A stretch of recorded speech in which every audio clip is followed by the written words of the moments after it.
गुरुर्ब्रह्मा गुरुर्विष्णुर् गुरुर्ब्रह्मा गुरुर्विष्णुर् गुरुर्देवो महेश्वरः गुरुर्देवो महेश्वरः गुरुसाक्षात् परब्रह्म गुरुर्साक्षात् परब्रह्म तस्मै श्री गुरवे नमः तस्मै श्री गुरवे नमः। ॐ नमो भगवते वासुदेवाय ॐ नमो भगवते वासुदेवाय ॐ नमो भगवते वासुदेवाय ॐ नमो भगवते वासुदेवाय ॐ नमो भगवते वासुदेवाय वासुदेवाय वासुदेवाय। प्रेम से बोलो श्री कृष्ण भगवान की जय, भोलेनाथ भंडारी की जय, श्रीमन नारायण नारायण। प्यारे मित्रों, भक्तों, श्री हरि सचित्र श्री भागवत सुधा सागर सुख सागर भगवान वेद व्यास कृत श्रीमद् भागवत 12 सखंदों की सरल हिंदी व्याख्या श्लोक सहित प्रस्तुति की जा रही है। मित्रों, भगवान श्री कृष्ण नारायण की चरणों की धूल श्री राजेंद्र कुमार सूर्यवंशी के मुख द्वारा भगवान हरि का प्रसाद आप सभी के लिए ग्रहण कीजिए। ध्यान से सुनिए, कथा का आनंद लीजिए, अपने कष्ट निवारण कीजिए। मित्रों, चतुर्थी सखंद का ये 10वां अध्याय हम शुरू करने जा रहे हैं। 9वें अध्याय में हमने आपको बतलाया था कि और आप वृद्ध अवस्था आई जानकर आत्म स्वरूप का चिंतन करते हुए संसार से विरक्त होकर वन को चले गए। प्रेम से बोलो श्री कृष्ण भगवान की जय। क्योंकि उतानपाद जो थे ध्रुव के पिता थे और ध्रुव उनके पुत्र थे, वो तपस्या करके जब वापस लौटे तो वो काफ़ी वृद्ध अवस्था में आ गए, तो उनको अपनी गलतियों का एहसास हुआ। उतानपाद ने अपना सिंहासन बड़े पुत्र ध्रुव को सौंपकर और उसको भगवान श्री कृष्ण ने पहले ही कहा था कि आप इस संसार में कल्याण करने के लिए यथा रूप से आप रहेंगे, वैसे भगवान का भजन करने के, क्योंकि जब आप भजन करते हैं, कीर्तन करते हैं, तो भगवान क्योंकि आप मेहनत कर रहे हैं, उसका फल आपको जरूर मिलेगा। हम चाहे किसी के कर्मचारी हैं, पगार मिलती है ना, तो भगवान का भजन कीर्तन उनमें जुड़ते हैं तो वो भी पगार देते हैं। तो ध्रुव जो थे, बालक ध्रुव, उन्होंने घोर तपस्या करके तांडव एक पैर पे खड़ा होके और उन्होंने तप किया था, भगवान को आना पड़ा। भगवान विष्णु नारायण ने उनको आशीर्वाद दिया, कल्याण का आशीर्वाद दिया, और साथ में उन्होंने ध्रुव लोग जो है वो दान में उनको दिया कि आज से ध्रुव लोग के आप राजा हैं। और ध्रुव लोग किसका है? ध्रुव लोग जो सितारों की दुनिया है, मेरे ख्याल तो इस संसार से भी बड़ा है ध्रुव लोग। उस लोग को उनको सौंप दिया और फिर इस संसार के कल्याण के लिए उनको आशीर्वाद दिया। यहाँ तक हमने आपको कथा सुनाई थी। अब 10वां अध्याय हम शुरू करने जा रहे हैं। उत्तम का मारा जाना, ध्रुव का यशों के साथ युद्ध। यानी कि उत्तम उनका छोटा पुत्र था, उतानपाद जो थे, उतानपाद ने, जो उनके पिता थे उतानपाद, उनका छोटा पुत्र जो था वो उत्तम था, तो उत्तम का मारा जाना, वो कैसे शरीर का त्याग किया, और ध्रुव का यक्षों के साथ युद्ध। आज यहीं पे कथा शुरू होती है, तो ध्यान से सुनिए। श्री मैत्री जी कहते हैं, विदुर जी, ध्रुव ने प्रजापति शिशु कुमार की पुत्री भरमी के साथ विवाह किया। इससे उनके कल्प और वत्सर नाम के 2 पुत्र हुए। महाबली ध्रुव की दूसरी स्त्री वायुपुत्री ईला थी। इससे उनके उत्कल नाम के एक पुत्र और एक कन्यात्र का जन्म हुआ। उत्तम का अभी विवाह नहीं हुआ था कि एक दिन शिकार खेलते समय उसे हिमालय पर्वत पर एक बलवान यक्ष ने मार डाला। उसके साथ उसकी माता भी परलोक सिधार गई। प्रेम से बोलो श्री श्री कृष्ण भगवान की जय। तो ध्रुव ने जब भाई के मारे जाने का समाचार सुना तो वे क्रोध, शोक और उद्वेग से भरकर एक विजयप्रद रथ पर सवार हो यक्षों के देश में जा पहुंचे। उन्होंने उत्तर दिशा में जाकर हिमालय की घाटी में यक्षों से भरी हुई अलकापुरी देखी। अलकापुरी तो के जो राजा थे महाराज, वो बताते हैं कि अलकापुरी जो थी वो भगवान जी के जो कुबेर थे उनकी राजधानी थी अलकापुरी। तो अलकापुरी देखी, उसमें अनेकों भूत प्रेत पिशाच आदि रुद्र अनुचर रहते थे। विदुर जी वहां पहुंचकर महाबाहु ध्रुव ने अपना शंख बजाया तथा संपूर्ण आकाश और दिशाओं को गूंजा दिया। उस शंख ध्वनि से यक्ष पत्नियां बहुत ही डर गईं। उनकी जो पत्नियां थी वो बहुत डर गईं। उनकी आंखें भय से कातर हो उठी।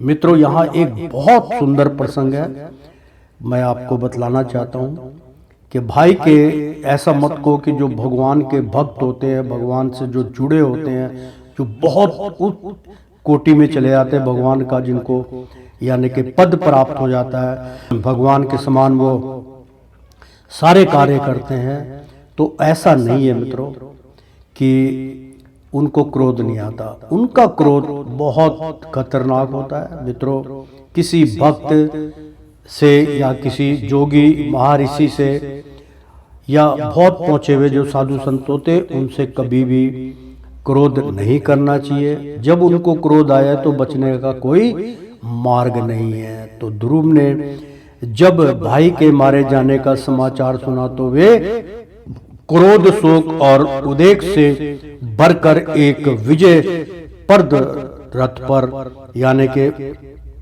जो विजय का पताका रथ होता है, रथ पर सवार हो यक्षों के देश में जा पहुंचे, जहाँ पे यक्षों रहते थे। उन्होंने उत्तर दिशा में जाकर हिमालय की घाटी में यक्षों से भरी हुई, यक्ष मतलब एक जाति होती है मित्रों, जैसे भील नहीं होते उस प्रकार की एक जाति होती है यक्षों, यानी कि उनका एक अलग ही युग होता है। वो यक्षों से भरी हुई अलकापुरी देखी। उसमें अनेकों भूत प्रेत पिशाच आदि रुद्रानुचर रहते थे। विदुर जी वहां पहुंचकर महाबाहु ध्रुव ने अपना शंख बजाया तथा संपूर्ण आकाश और दिशाओं को गुंजा दिया। उस शंख ध्वनि से यक्ष पत्नियां बहुत ही डर गईं। उनकी आंखें भय से कातर हो उठी। वीरवर विदुर जी महाबलवान यक्ष वीरों को वह शंखनाद सहन ना हुआ, इसलिए वे तरह तरह के अस्त्र शस्त्र लेकर नगर के बाहर निकल आए और ध्रुव पर टूट पड़े। महारथी ध्रुव प्रचंड धनुधर थे। उन्होंने एक ही साथ उनमें से प्रत्येक को 3-3 बाण मारे। उन सभी ने जब अपने अपने मस्तकों में 3-3 बाण लगे देखे, तब उन्हें यह विश्वास हो गया कि हमारी हार अवश्य होगी। वे ध्रुव जी के इस अद्भुत पराक्रम की प्रशंसा करने लगे। फिर जैसे सर्प किसी के पैरों का आघात नहीं सहते, उसी प्रकार ध्रुव के इस पराक्रम को ना सहकर उन्होंने भी उनके बाणों के जवाब में एक ही साथ उनसे दूने 6 बाण छोड़े। यक्षों की संख्या 13 अयुत 13 लाख, मतलब 1,30,000 यहाँ पे आंकन दिया गया है कि आयुक्त 1,30,000 थी। उन्होंने ध्रुव जी का बदला लेने के लिए अत्यंत कुपित होकर रथ और सारथी यानी के सारथी के सहित उन पर परग, खंडक, प्रास, त्रिशूल, परसा, शक्ति, सृष्टि, भ्रुसंडी तथा चित्र विचित्र पंखदार बाणों की वर्षा की। इस भीषण शस्त्र वर्षा से ध्रुव की बिल्कुल ढक गए। तब लोगों को उनका दिखना वैसे ही बंद हो गया जैसे भारी वर्षा से पर्वत का उस समय जो सिद्धगण आकाश में स्थित होकर यह दृश्य देख रहे थे, वे सब हाय हाय करके कहने लगे, आज यक्ष सेना रूप समुद्र में डूबकर यह मानव सूर्य अस्त हो गया।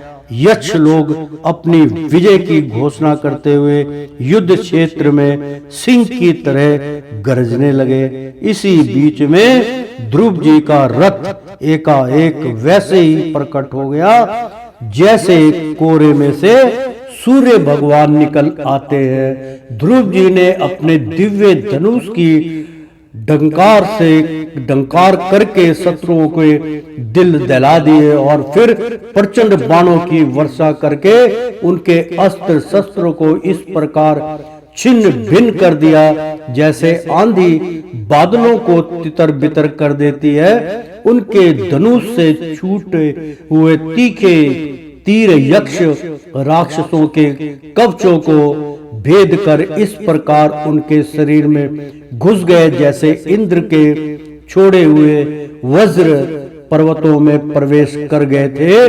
विदुर जी महाराज ध्रुव के बाणों से कटे हुए यक्षों के सुंदर कुंडल मंडलित मस्तकों से सुनहरी ताल वृक्ष के समान जांघों से वल यानी विभूषित बाहों से हार, भुजबंद मुकुट और बहुमूल्य पगड़ियों से पटी हुई वह वीरों के मन को सुभाने वाली समर भूमि बड़ी शोभा पा रही थी। जो यक्ष किसी प्रकार जीवित बचे वे क्षत्रिय परवर ध्रुव जी के बाणों के प्राय अंग अंग छिन्न भिन्न हो जाने के कारण युद्ध क्रीड़ा में सिंह से परास्त हुए गजराज के समान मैदान छोड़कर भाग गए। नरश्रेष्ठ ध्रुव जी ने देखा कि उस विस्तृत रणभूमि में अब एक भी शत्रु अस्त्र शस्त्र लिए उनके सामने नहीं है। जो तो उनकी इच्छा अलकापुरी देखने की हुई, किंतु वे पुरी के भीतर नहीं गए। वे मायावी क्या करना चाहते हैं इस बात का मनुष्य को पता नहीं लग सकता। सारथी से इस प्रकार कह कर के सारथी उस विचित्र रथ में बैठ रहे तथा शत्रु के नवीन आक्रमण की आशंका से सावधान हो गए। इतने में ही उन्हें समुद्र की गर्जना के समान आंधी का भीषण शब्द सुनाई दिया तथा दिशाओं में उड़ती हुई धूल भी दिखाई दी। एक क्षण में मित्रों वो अलकापुरी में जाना चाहते थे, लेकिन उन्होंने कहा कि अलकापुरी जो है ये भूत प्रेत और ये जो है इसमें यक्ष जो है वो पता नहीं कैसा प्रहार कर दे, इनके ऊपर विश्वास ना किया जाए तो गर्जना के समान आंधी का भीषण शब्द सुनाई दिया तथा दिशाओं में उठती हुई धूल भी दिखाई दी। एक क्षण में ही सारा आकाश मेघमाला से घिर गया। सब और भयंकर गड़गड़ाहट के साथ बिजली चमकने लगी। निष्पाप विदुर जी उन बादलों से खून, कफ, पीप, पिष्टा, मूत्र एवं चर्बी की वर्षा होने लगी और ध्रुव जी के आगे आकाश से बहुत से धड़ गिरने लगे। फिर आकाश में एक पर्वत दिखाई दिया और सभी दिशाओं में पत्थरों की वर्षा के साथ गदा, परिघ, तलवार और मूसल गिरने लगे। उन्होंने देखा कि बहुत से सर्प बर्ज की तरह फुंकार मारते हुए रोषपूर्ण नेत्रों से आग की चिंगारियां उगलते आ रहे हैं। झुंड के झुंड मतवाले हाथी, सिंह और बाघ भी दौड़े चले आ रहे हैं। प्रलय काल के समान भयंकर समुद्र अपनी उताल तरंगों से पृथ्वी को सब ओर से डूबता हुआ बड़ी भीषण गर्जना के साथ उनकी ओर बढ़ रहा है। क्रूर स्वभाव वाले असुरों ने अपनी आसुरी माया से ऐसे ही बहुत से कौतुक दिखलाए जिनसे कायरों के मन कांप सकते थे। ध्रुव जी पर असुरों ने अपनी दुस्तर माया फैलाई। यह सुनकर वहां कुछ मुनियों ने आकर उनके लिए मंगल कामना की कि हे भगवान, तो मंगल कामना करते हुए उनका बहुत रक्षा करने की अपील की। तो मुनियों ने कहा, उत्पादन नंदन ध्रुव, क्योंकि उत्पादन के पुत्र थे वो, और उत्पादन जो थे वो संत बन गए थे, चले गए थे। उत्तानपाद नंदन ध्रुव शरणागत भय भजन संक पर्णी भगवान नारायण तुम्हारे शत्रुओं का संहार करे। भगवान का तो नाम ही ऐसा है जिनके सुनने और कीर्तन करने मात्र से मनुष्य से दस्तर मृत्यु के मुख से अनायास ही बच के बाहर आ जाता है। बहुत सुंदर प्रसंग था मित्रों कि ध्रुव किस तरह युद्ध किया उन्होंने, किस तरह उन्होंने माया की बारिश करी। तो श्रीमन नारायण नारायण हरि हरि। मित्रों, 10वां अध्याय यहाँ समाप्त हुआ और 11वां अध्याय हम शुरू करने जा रहे हैं। स्वामभू मनु का ध्रुव जी को युद्ध बंद करने के लिए समझाना। तो श्री मैत्री जी कहते हैं, विदुर जी, ऋषियों का ऐसा कथन सुनकर महाराज ध्रुव ने आचमन कर श्री नारायण के बनाए हुए नारायण शस्त्र को अपने धनुष पर चढ़ाया। उस बाण के चढ़ाते ही यशो द्वारा रची हुई नाना प्रकार की माया उसी क्षण नष्ट हो गई। जिस प्रकार ज्ञान का उदय होने पर अविधादि कलेश नष्ट हो जाते हैं, ऋषिवर नारायण के द्वारा आविष्कृत उस अस्त्र को धनुष पर चढ़ाते ही उससे राजहंस के से पक्ष और सोने के फल वाले बड़े तीखे बाण निकले और जिस प्रकार मायूर के कार्य करते वन में घुस जाते हैं, उसी प्रकार भयानक साए साए शब्द करते हुए वे शत्रु की सेना में घुस गए। उन तीखी धार वाले बाणों ने शत्रुओं को बेचैन कर दिया। तब उस रण संगण में अनेकों यक्षों ने अत्यंत कुपित होकर अपने अस्त्र शस्त्र संभाले और जिस प्रकार गरुड़ के छेड़ने से बड़े बड़े सर्प फन उठाकर उनकी ओर दौड़ते हैं, उसी प्रकार वे इधर उधर से ध्रुव जी पर टूट पड़े। उन्हें सामने आते देख ध्रुव जी ने अपने बाणों द्वारा उनकी भुजाएं, जांघें कंधे और उदर आदि अंग प्रत्यंगों को छीन भिन्न कर उन्हें उस सर्वश्रेष्ठ लोक सत्य लोक में भेज दिया, जिसमें उग्रवीरता मुनिगण सूर्य मंडल का भेदन करके जाते हैं। अब उनके पितामह स्वयंभू मनु ने देखा कि विचित्र रथ पर चढ़े हुए ध्रुव अनेकों निरपराध राक्षसों को मार रहे हैं, तो उन्हें उन पर बहुत दया आई। वे बहुत से ऋषियों को साथ लेकर वहां आए और अपने पौत्र ध्रुव को समझाने लगे। मनु के बहुत अच्छी कथा है मित्रों। जो मनु थे वो सूर्य के पुत्र मनु थे, और मनु के जो पुत्र थे वो जो है उनका जो अभी वर्णन हो रखा था कि उतानपाद जो थे उनके पुत्र थे मनु के, तो ये थे इनके पुत्र थे, मतलब उत्तम और ध्रुव, ये उनके पोत्र थे मनु के। तो मनु ने जब ये देखा कि भाई बहुत, क्योंकि भगवान और संत लोगों के मन में दया दृष्टि होती है, तो मित्रों अब उनके पितामह यानी कि जो मनु थे, पितामह स्वयंभू मनु ने देखा कि विचित्र रथ पर चढ़े हुए ध्रुव अनेकों निरपराध यक्षों को मार रहे हैं, तो उन्हें उन पर बहुत दया आई। वे बहुत से ऋषियों को साथ लेकर वहां आए और अपने पौत्र ध्रुव को समझाने लगे। मनु जी ने कहा, प्रेम से बोलो मनु जी की जय।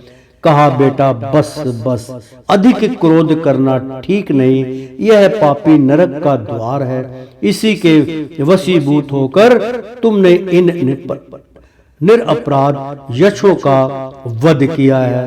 तात तुम तो निर्दोष यक्षों के संहार पर उतर रहे हो। यह हमारे कुल के योग्य कर्म नहीं है। साधु पुरुष इसकी बड़ी निंदा करते हैं। बेटा तुम्हारा अपने भाई पर बड़ा अनुराग था, यह तो ठीक है, परंतु देखो उसके वध से संतप्त होकर तुमने एक यक्ष के अपराध करने पर प्रसंग वंश कितनों की हत्या कर डाली। इस जड़ शरीर को ही आत्मा मानकर इसके लिए पशुओं की भांति प्राणियों की हिंसा करना, यह भगवत सेवी साधु जनों का मार्ग नहीं है। प्रभु की आराधना करना बड़ा कठिन है, परंतु तुमने तो लड़कपन में ही संपूर्ण भूतों के आश्रय स्थान श्री हरि की स्वर भूत आत्मा भाव से आराधना करके उनका परम पद प्राप्त कर लिया है। तुम्हें तो प्रभु भी अपना प्रिय भक्त समझते हैं तथा भक्त जन भी तुम्हारा आदर करते हैं। तुम साधु जनों के प्रथम प्रदर्शक हो, फिर भी तुमने ऐसा निंदनीय कर्म कैसे किया। सुरात्मा श्री हरि तो अपने से बड़े पुरुषों के प्रति सहनशीलता, छोटों के प्रति दया, बराबर वालों के साथ मित्रता और समस्त जीवों के साथ समता का वर्ताव करने से ही प्रसन्न होते हैं। और प्रभु के प्रसन्न हो जाने पर पुरुष प्राकृत गुण है उनके कार्य रूप लिंग शरीर से छूटकर परमात्मानंद स्वरूप ब्रह्म पद प्राप्त कर लेता है। बेटा ध्रुव देह आदि के रूप में परिणत हुए पंचभूतों के ही स्त्री पुरुष का अभिभाव होता है और फिर उनके पार संपर्क समागम से दूसरे स्त्री पुरुष उत्पन्न होते हैं। ध्रुव इस प्रकार भगवान की माया से सतादि गुणों में नियुक्त भाव होने से ही जैसे भूतों द्वारा शरीर की रचना होती, वैसे ही उनकी स्थिति और प्रलय भी होते हैं। पुरुष श्रेष्ठ निगुण परमात्मा तो इनमें केवल निमित्त मात्र है। उसके आश्चर्य से यह कार्य कारणत्मक जगत उसी प्रकार ब्रह्मता रहता है और ब्रह्म में फंसा रहता है। जैसे चुंबक के आश्रय से लोहा काल शक्ति के द्वारा क्रम से सत्य आदि गुणों में लोभ होने से लीला में भगवान की शक्ति भी सृष्टि आदि के रूप में विभक्त हो जाती है। अतः भगवान कार्यकर्ता होकर भी जगत की रचना करते हैं और संहार करने वाले ना होकर भी इसका संहार करते हैं। सचमुच उन अत्यंत प्रभु की लीला सर्वथा अचिंतनीय है।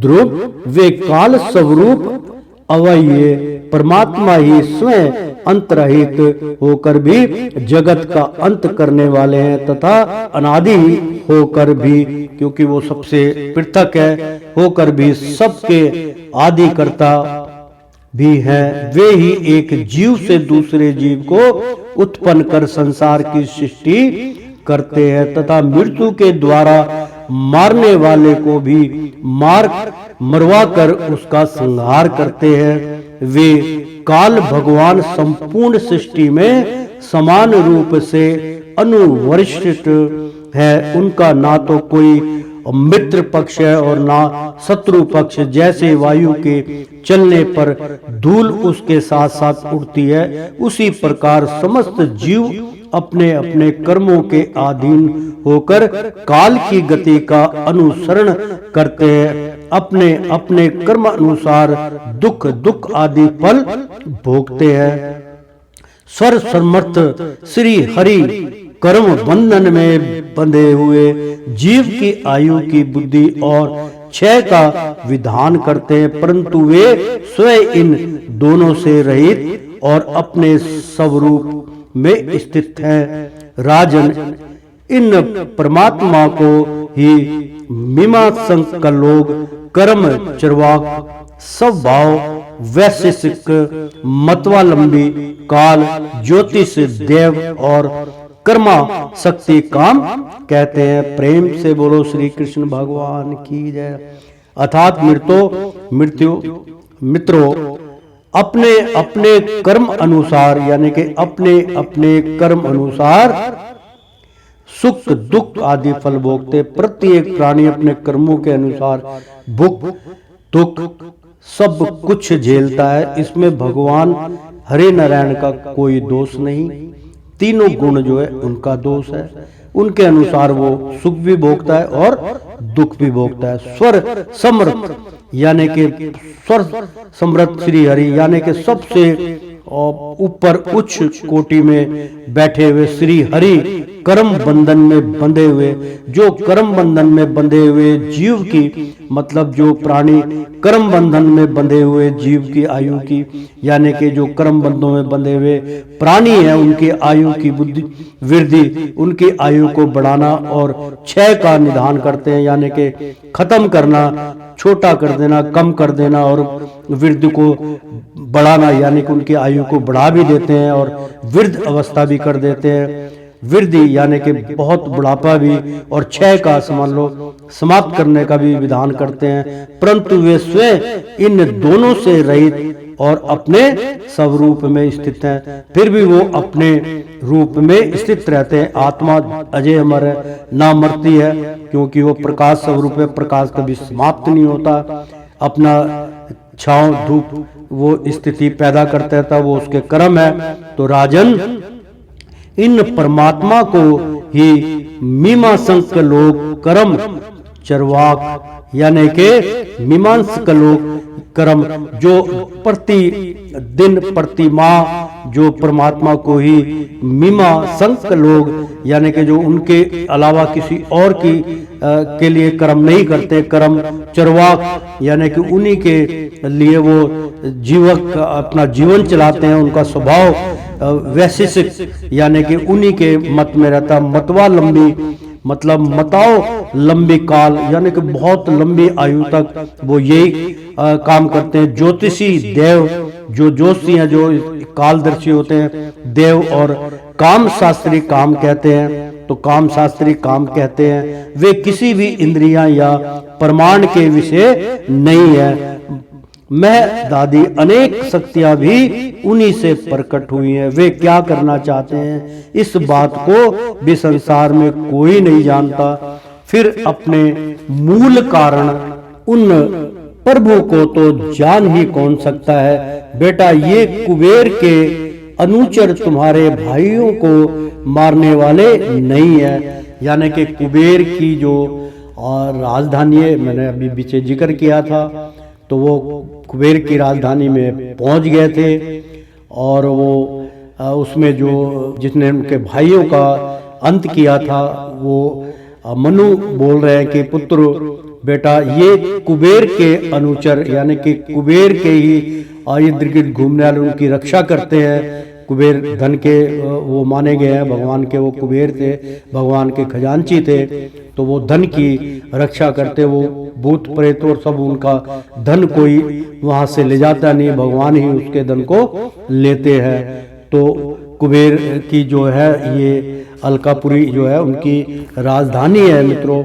तो अनुचर तुम्हारे भाई को मारने वाले नहीं है, उनमें से तुम्हारे भाई का किसी ने भी अंत नहीं किया, क्योंकि मनुष्य के जन्म मरण का वास्तविक कारण तो ईश्वर है। भगवान ही इसका जीवन मृत्यु के दाता है। तो एकमात्र वही संसार को रचता है, पालता है और नष्ट कर देता है। तीनों काल में भगवान ही है एकमात्र, वही संसार को रचते, वही रचना करते हैं, वही उसका पालन पोषण करते हैं और वही फिर अपना जल प्रभाव करके नष्ट कर देते हैं। किंतु अहंकार शून्य हो के कारण उसके गुण और कर्मों से वह सदा निर्लेप रहता है। वे संपूर्ण प्राणियों के अंतर आत्मा नियंत्रण और रक्षा करने वाले प्रभु की अपनी माया शक्ति से युक्त होकर समस्त जीवों का सृजन, पालन और संहार करते हैं। जिस प्रकार